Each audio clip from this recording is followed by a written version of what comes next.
Jaya Radha Madhava Kunja Vihari. Jaya Radha Madhava Kunja Vihari.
Thank you, Dvijamani Prabhu. If you could please repeat after me.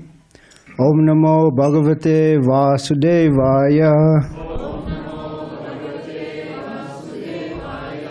Om Namo Bhagavate Vasudevaya.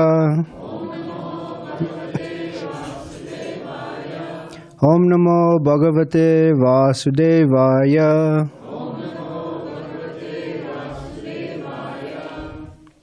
So today, I thought I'll read one of my favorite verses from Bhagavad Gita, as it is. If you want to follow along, it's chapter 8, text 5 and 6. So I'll chant the Sanskrit. Anta kale cha mameva smaram muktva kalevaram yapar yati samadvam bhavam yati nastyatra samshaha. Translation and purport by His Divine Grace, A.C. Bhaktivedanta Swami Srila Prabhupada. And whoever, at the end of his life, quits his body remembering me alone, Kṛṣṇa saying, at once attains my nature. Of this there is no doubt. Purport. In this verse, the importance of Krishna consciousness is stressed. Anyone who quits his body in Krishna consciousness is at once transferred to the transcendental nature of the Supreme Lord. The Supreme Lord is the purest of the pure. Therefore, anyone who is constantly Krishna conscious is also the purest of the pure. The word smaran, remembering, is important. Remembrance of Krishna is not possible for the impure soul who has not practiced Krishna consciousness in devotional service. Therefore, one should practice Krishna consciousness from the very beginning of life. If one wants to achieve success at the end of his life, the process of remembering Krishna is essential. Therefore, one should constantly, incessantly, chant the Maha Mantra. Hare Krishna, Krishna Krishna, Hare Hare, Hare Rama, Rama Rama, Hare Hare. Lord Chaitanya has advised that one be as tolerant as a tree. Taror eva sahishnuna. There may be so many impediments for a person who is chanting Hare Krishna. Nonetheless, tolerating all these impediments, one should constantly continue to chant Hare Krishna, Krishna Krishna, Hare Hare, Hare Rama, Rama Rama, Hare Hare, so that at the end of one's life, one can have the full benefit of Krishna consciousness. Text 6. Yam yam vapi smaram bhavam tyajit yante kalevaram tam tamivaiti konteya sadatad bhava bhavataha. Translation. Whatever state of being one remembers when he quits his body, O son of Kunti, that state he will attain without fail. Purport. The process of changing one's nature at the critical moment of death is here explained. A person who at the end of his life quits his body thinking of Krishna attains the transcendental nature of the Supreme Lord. But it is not true that a person who thinks of something other than Krishna attains the same transcendental state. This is a point we should note very carefully. How can one die in the proper state of mind? Maharaj Bharat, although he was a great personality, thought of a deer at the end of his life, and so in his next life he was transferred into the body of a deer. Although as a deer he remembered his past activities, he had to accept the animal body. Of course, one's thoughts during the course of one's life accumulate to influence one's thoughts at the moment of death. So this life creates one's next life. If in one's present life, one lives in the mode of goodness and always thinks of Krishna, it is possible for one to remember Krishna at the end of one's life. That will help one be transferred to the transcendental nature of Krishna. If one is transcendentally absorbed in Krishna's service, then his next body will be transcendental or spiritual, not material. Therefore, the chanting of Hare Krishna, Krishna Krishna, Hare Hare, Hare Rama, Rama Rama, Hare Hare, is the best process for successfully changing one's state of being at the end of one's life. Om Jnana Timarandasya Jnananjana Shalakaya Chakshurun Militam Yena Tasmai Shri Gurave Namaha Shri Chaitanya Mano Bhishtam Stapitam Yena Bhutale Swayam Rupa Kadamayam Dadati Swapadantikam Vandeham Shri Guru Shri Yuta Parakamalam Shri Gurun Vaisnavamscha Shri Rupam Sagrajatam Sahagana Ragunatam Vitamtam Sajivam Sadvaitam Savadutam Parijana Sahitam Krishna Chaitanya Devam Shri Radha Krishna Padan Sahagana Lalita Shri Vishakan Vitamscha. Hey Krishna, Karuna Sindhu, Dinabandho Jagatpate, Gopisha, Gopika, Kanta, Radha, Kanta, Namostate, Tapta Kanchana Gaurange, Radhe Vrindavaneshwari, Vrishabhanu Sutta Devi, Pranamami Hare Pre, Vancha Kalpatarubhyascha, Kripa Sandibhya Evacha, Patitanam Pavinebhyo, Vaishnabhyo Namo Namaha. Jai Shri Krishna Chaitanya Prabhu Nityananda Shri Advaita Gadadhar Shivasari Gaura Bhakta Vrinda. Hare Krishna Krishna Krishna Hare Hare, Hare Rama Rama Rama, Hare Hare. So for those that don't know, my name is Govardhana Dasa. I'm an aspiring servant of His Holiness Badrinarayan Swami Maharaj. And I moved into the temple on July 26, 2020. And I took initiation on August 1st, 2021. I received my second initiation on March 20th, 2022, and I've been living here for 3 years now. And I remember Balaram Prabhu, he gave a class, and he said there was a brahmachari. A brahmachari is a celibate monk or a resident here at the temple. And he said he was always looking out the window, and I was thinking, maybe today's the day I'm going to leave. But me, on the other hand, I was looking inside, and I was thinking, today, I'm gonna join today. So there's two types of people that are interested in material life, and then there's people interested in spiritual life. And so this Bhagavad Gita, for those that don't have one, I highly recommend getting a copy. There's many versions of the Bhagavad Gita, but this is as it is, written and commentated by a pure devotee of Krishna. Just like if you want to speak about a family, you have to be part of the family, and then you can speak nicely. But if you're outside the family, then it doesn't have really authoritative statements behind it. So this Bhagavad Gita, what I love about it, it teaches the art of living and the art of dying. See, all of us, we're always preparing and preparing. A student studies for a test so he can get good grades. He wants to get good grades so he can get a nice job. A nice job so he can get a high-paying job, a career, so he can get a house. And why does he want a house? So he can have a family. So we're always planning and planning, but the one thing for sure, which is death, we don't study or you can say prepare for it. So that's called unfortunate. I remember I had a lot of questions growing up, and one of those questions were, is there life after death, you know? There's a pastime in the Mahabharata, the Lord of Death, his name is Yamaraj, and he asked his son, what is the most phenomenal thing about this material world? And his son said, countless creatures are going to the abode of death.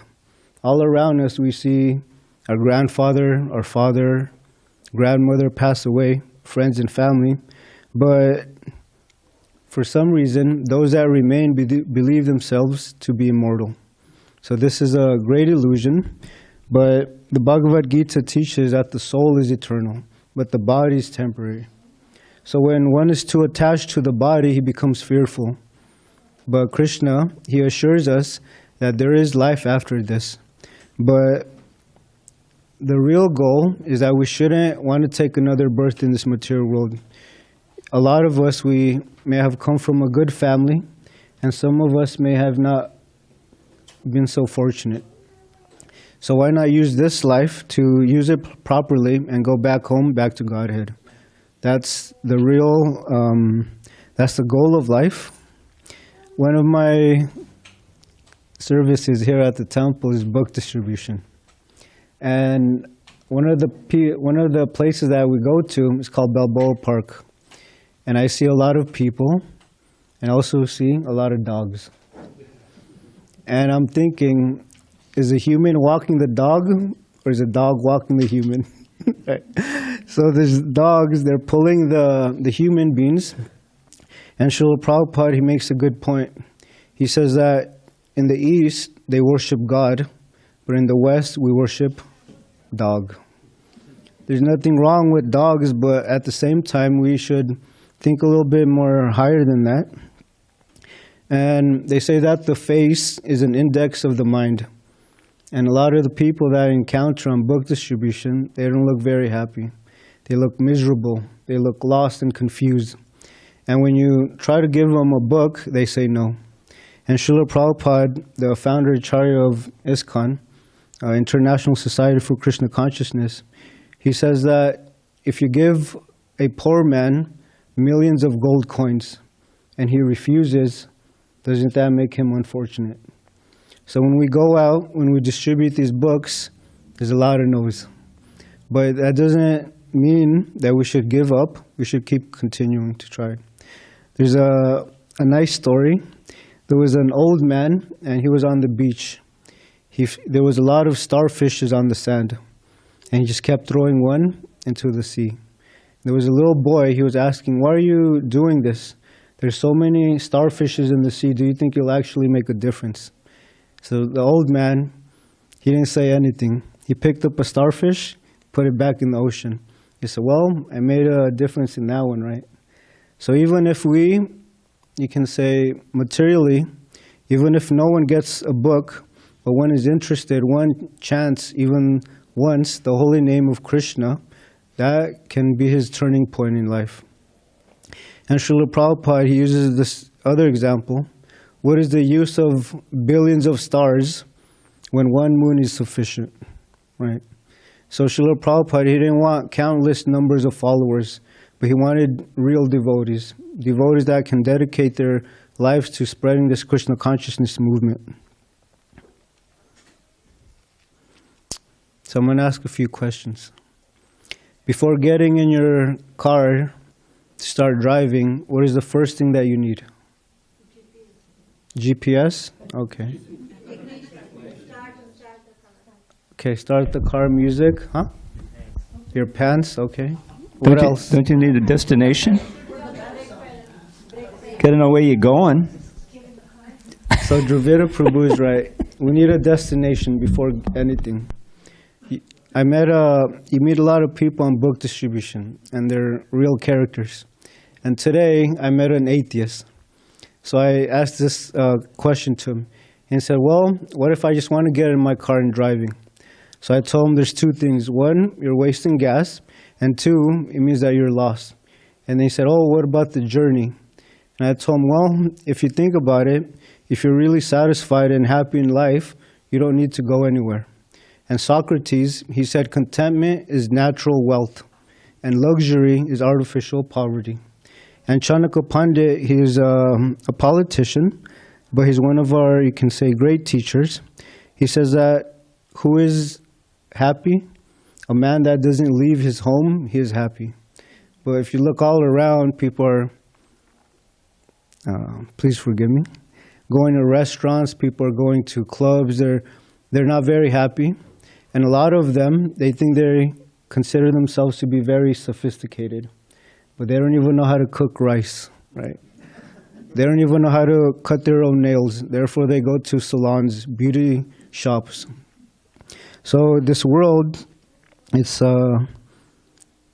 funny because there's a saying that in the past we used to love people and use things.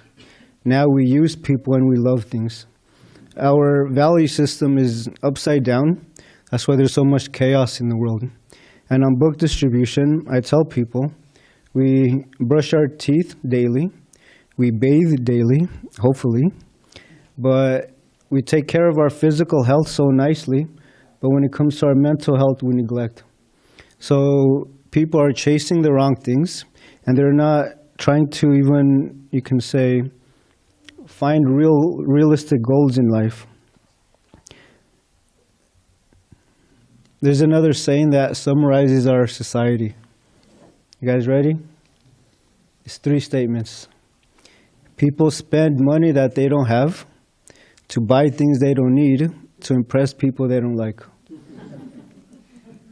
You know, credit cards, debit cards, all of these, we actually don't have money. And I forgot the devotee, but he says that we live in an age of plastic. There's no such thing as currency. Back in Vedic times, they had precious metals, gold, silver, but now we have plastic and paper. And we consider ourselves to be very advanced. And what do we actually need in this world? We don't need a lot to be happy. But the media, they implant a seed within the mind, and we start thinking, only if I get that, I'll be happy. Only if I had a bigger house, I'll be happy. Only if I drove a newer car, I'll be happy. Only if I had more money, I'll be happy. There's a book by His Holiness, Devamrita Swami. It's called Hiding in Unnatural Happiness. When people read that title, they automatically want to get the book. So this book quotes a famous comedian and actor. His name is Robin Williams. You guys remember him? Yeah.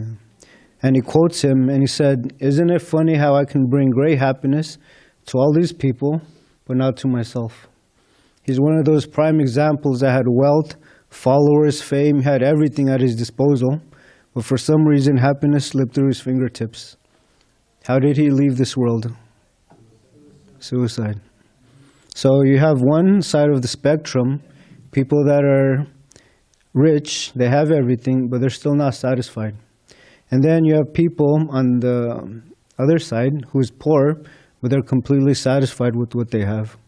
I recently went to a trip to India with my spiritual master, and you can say it was life-changing. I was able to see a lot of natural scenery that you don't see here in the West. This is called the concrete jungle, right? The cities, things like that. But in India, you can still see rice fields, trees, natural sceneries. Not only that, but people are just working, or they're living humble lifestyles. To take care of cows, you know. The wife, she gets fruits in the morning. The children, they're obedient. They follow their parents. But here in the West, what are some of the signs of a unhealthy society? Disrespect. What else? Broken families. So you judge something by the results, and if you look at the U.S., although it's an opulent and powerful country, we have the highest suicide rates, depression, divorce, crime, drug use. So is our society actually healthy? So, and another thing too, is that people claim to be happy.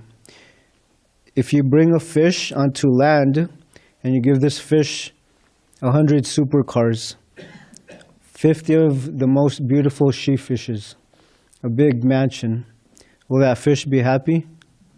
No. Why? That's not It's not in its natural habitat. So similarly, the Srimad Bhagavad Gita,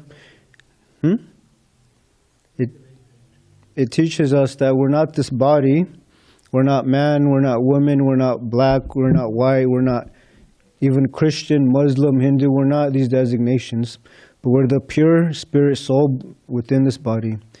And Chaitanya Mahaprabhu, he confirms that.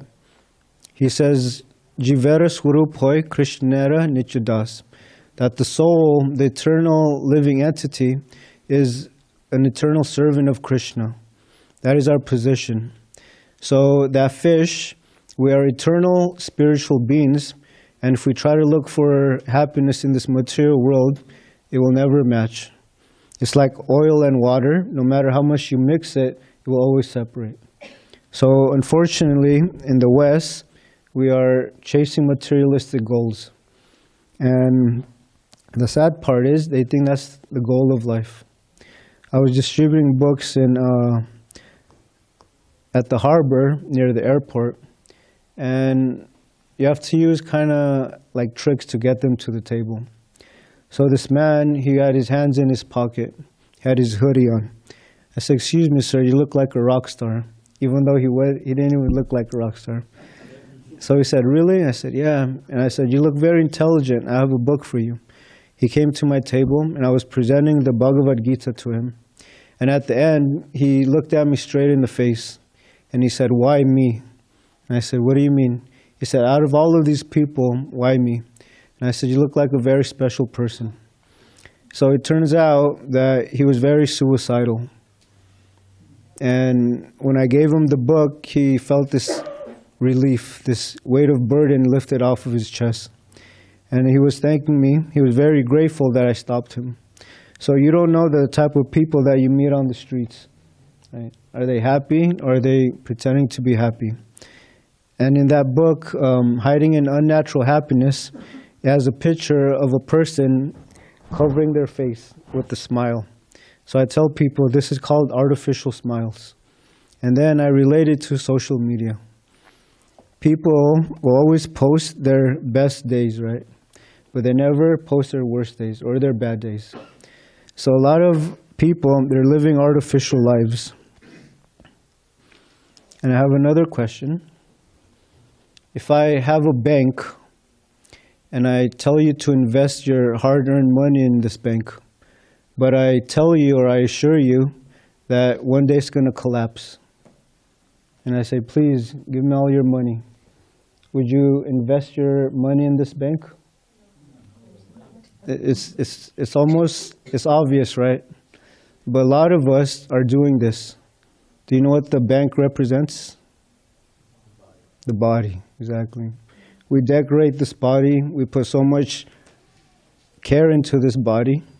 But at the time of death, we don't bring anything with us, not even a penny.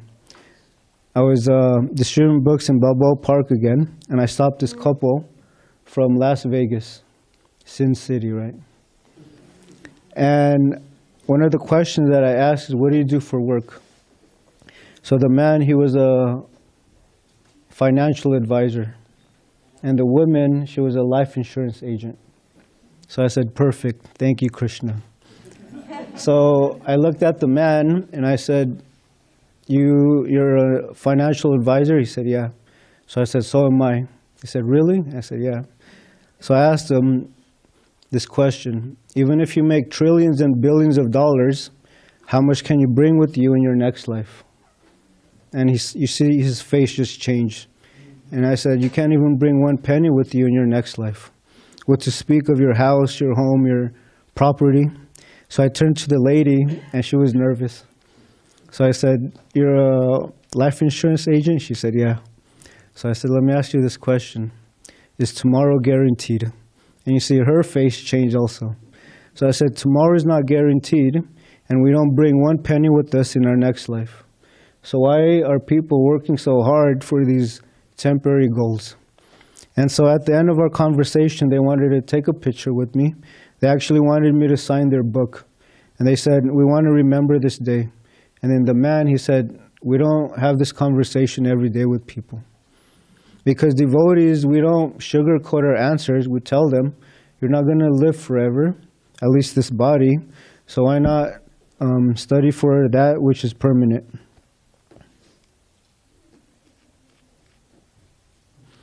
There was a little boy, and he wanted to spend time with his father.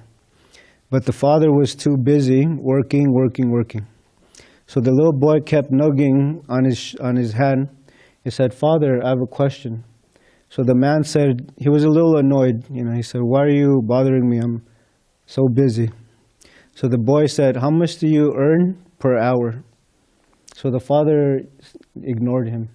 So he kept asking, how much do you get paid an hour? How much do you get paid an hour? So the father finally said, I get paid this much. After a week, the little boy collected as much as he could. So he went to his dad and he said, this is your money. And he said, what is this for? So he said, this is how much you earn 1 hour. So please spend it with me. So I tell people on book distribution that it's a very fast world, fast-paced world. People are going here, people are going there, but they don't really have time to think. They don't even have time to reflect on, you can say, life. So this little boy, he just wanted to spend time with his father. And the man, he was too busy and absorbed in material life. I heard that you should never give up the permanent for the temporary, or you lose both. And a lot of people, they're spending too much time on the temporary things in life. And I'm sure you've heard this. The youth waste their health to get wealth, and then the old sacrifice their wealth to get health. Right? Neither one is happy. The little boy, the young man, he wants money. But people, the elderly people that have that, they want wealth or health. And they spend a lot to recover how they were 10, 20 years ago. But this body is compared to a machine. Someday it's going to fail, so it shouldn't be a surprise.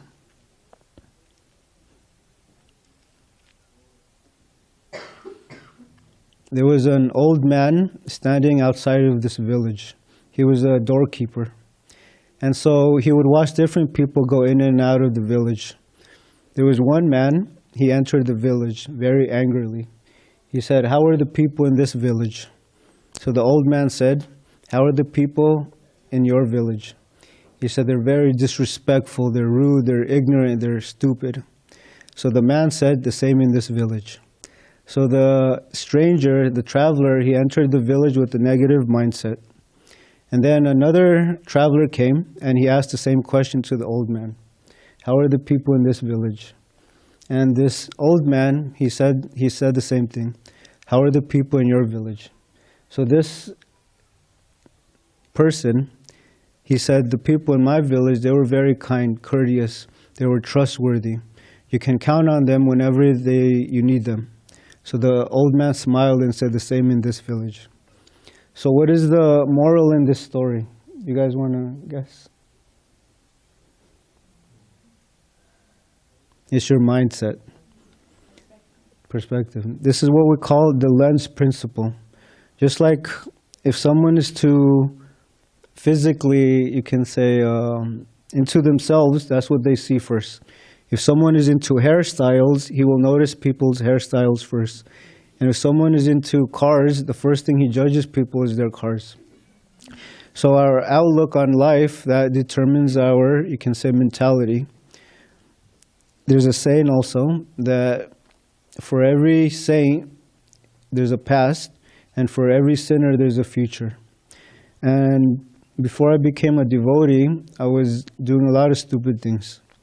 So when I go on book distribution, I point out this Bhagavad Gita. And I say, this is a life-changing book.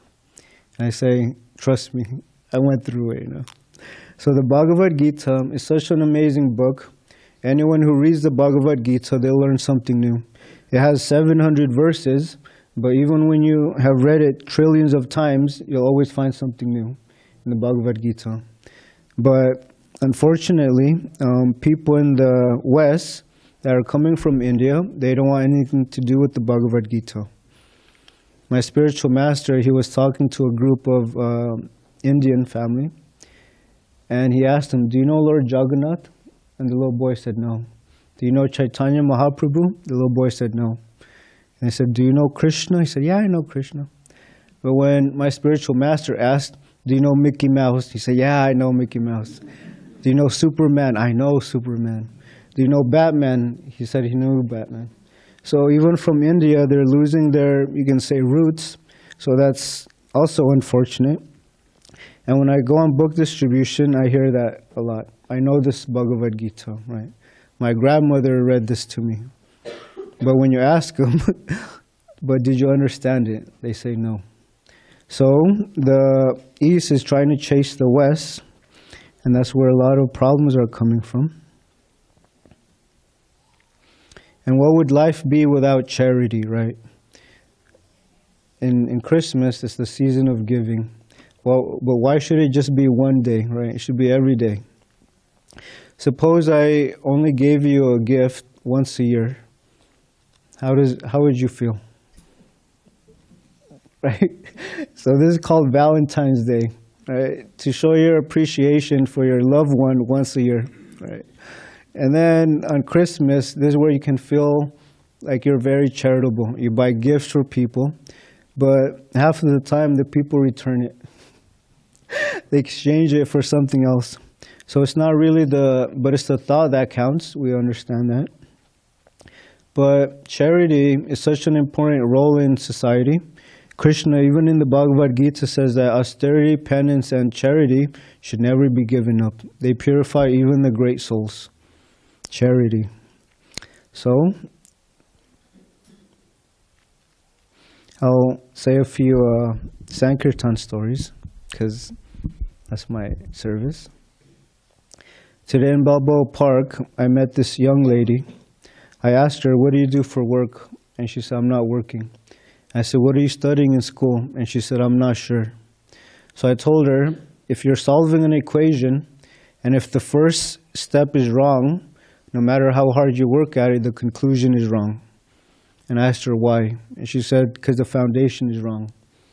So I said, if you don't know who you are, if you don't know what the purpose of life is, everything that you do will end in defeat. You won't be able to advance forward. So she looked at me and she said, that makes sense. I said, yes, it does. I showed her the Bhagavad Gita and I showed her the picture of karma. And everyone now in the West now, they're starting to understand this concept of actions and reactions, cause and effect. So I told her that the Bhagavad Gita was spoken 5,000 years ago, and they already knew about karma. When you treat others with respect and kindness, that comes back. But when you give violence and pain to others, that will also come back.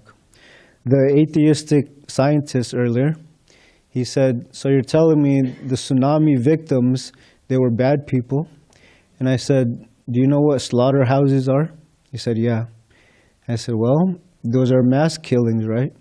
So similarly, wars, tsunamis, these are natural occurrences to, you can say, give back what we receive. But I told her that we can always change our fate or our destiny. And she said, how? I said, by these books. And it's true. Srila Prabhupada, he says, even if they touch the books, they're benefited. What to speak of reading or chanting, Hare Krishna, Krishna Krishna, Hare Hare, Hare Rama, Rama Rama, Hare Hare. If you have a book that tells you how to live in this world and how to leave this world, there's no other book that you need.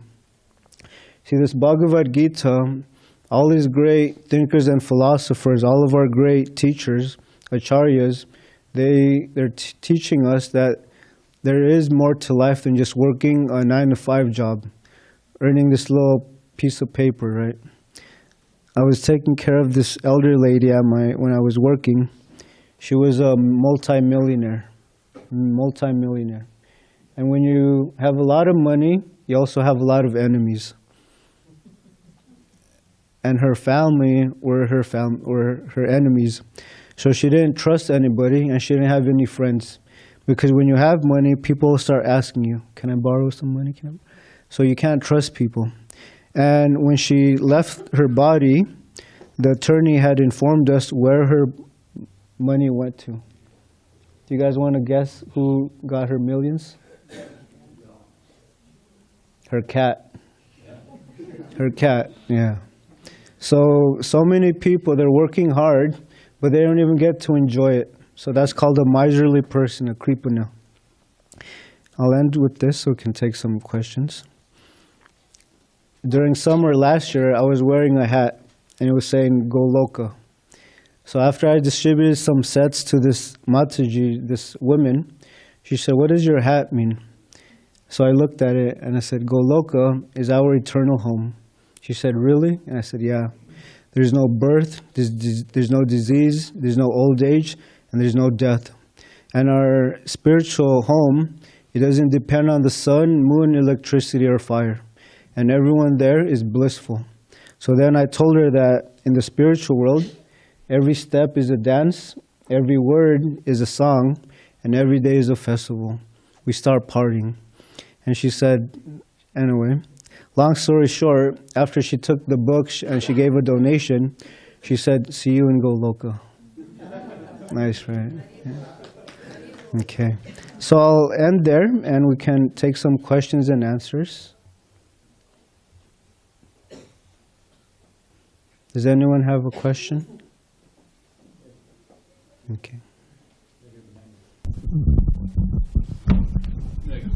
Pass the baton. Yes, Guru Krishna. Hare Krishna. So,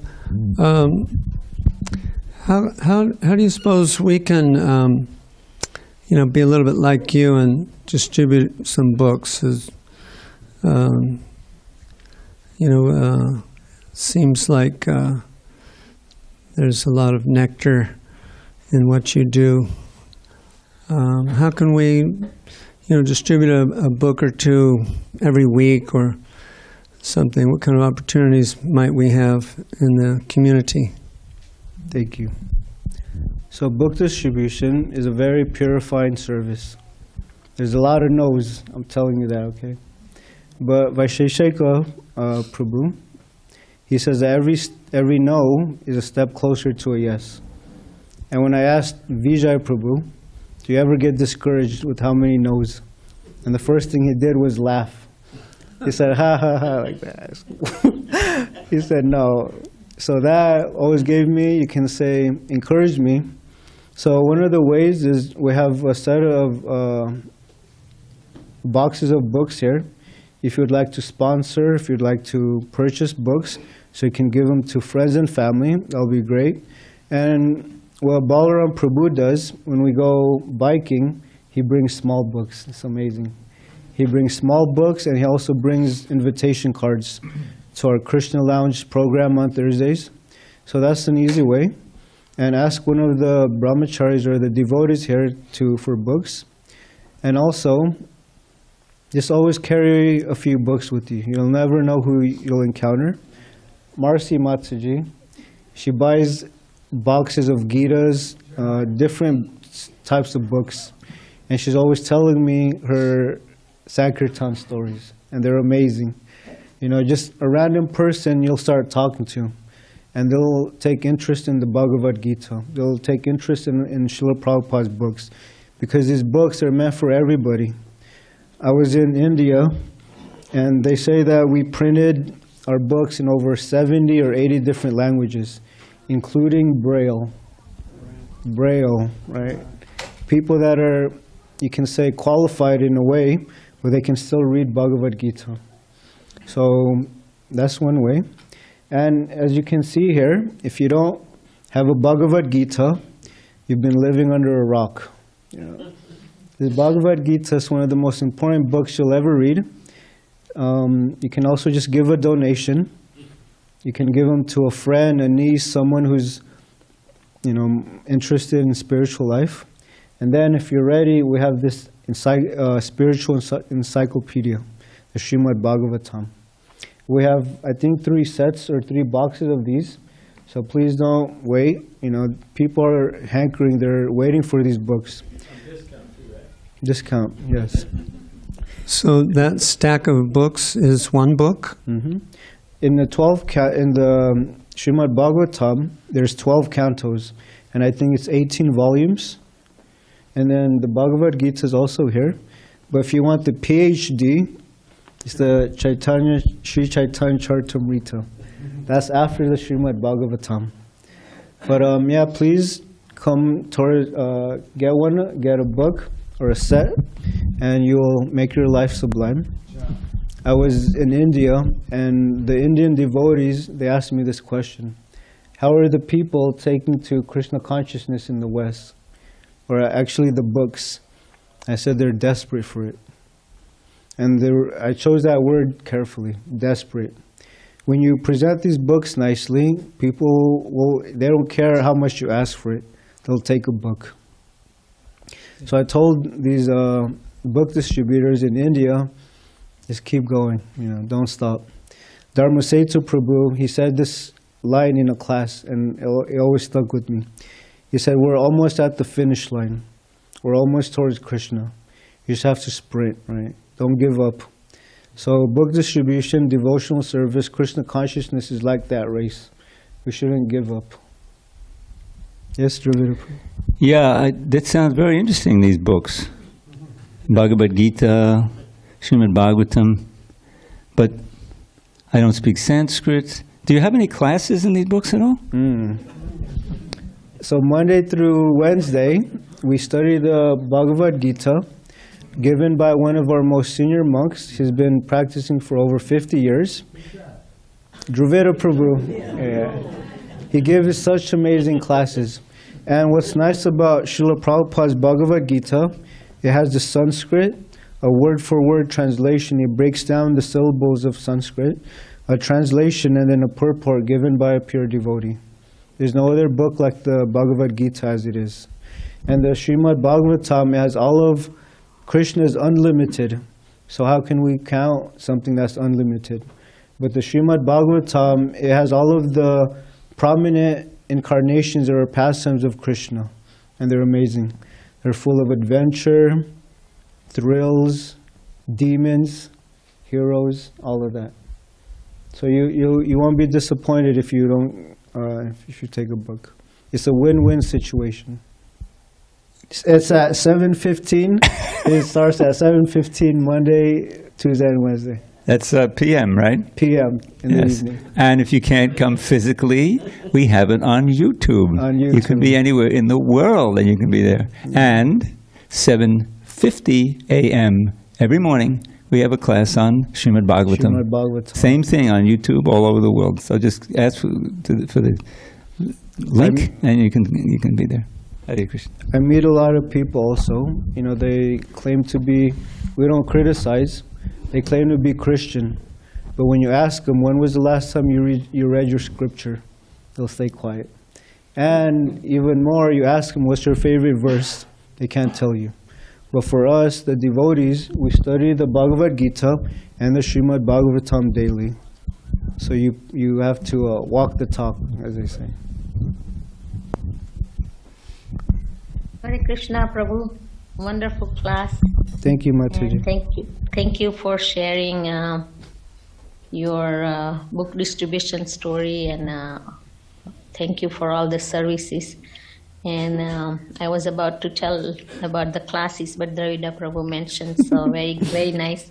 And there's also on Zoom too, Zoom and YouTube and Instagram and all that online. So if anybody interested, very nice. Thank you.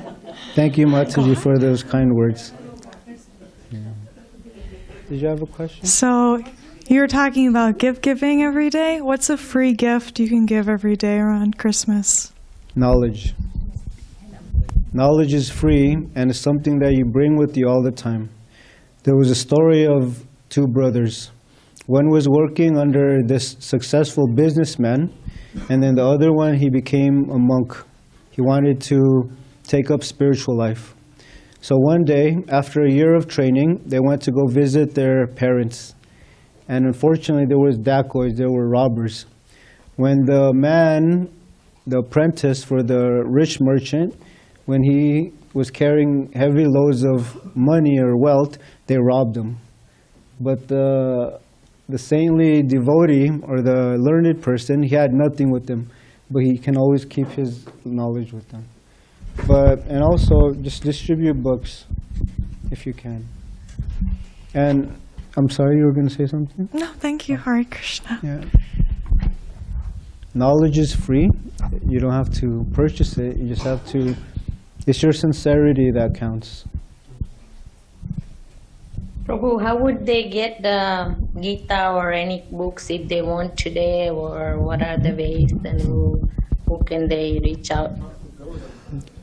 You can speak to me.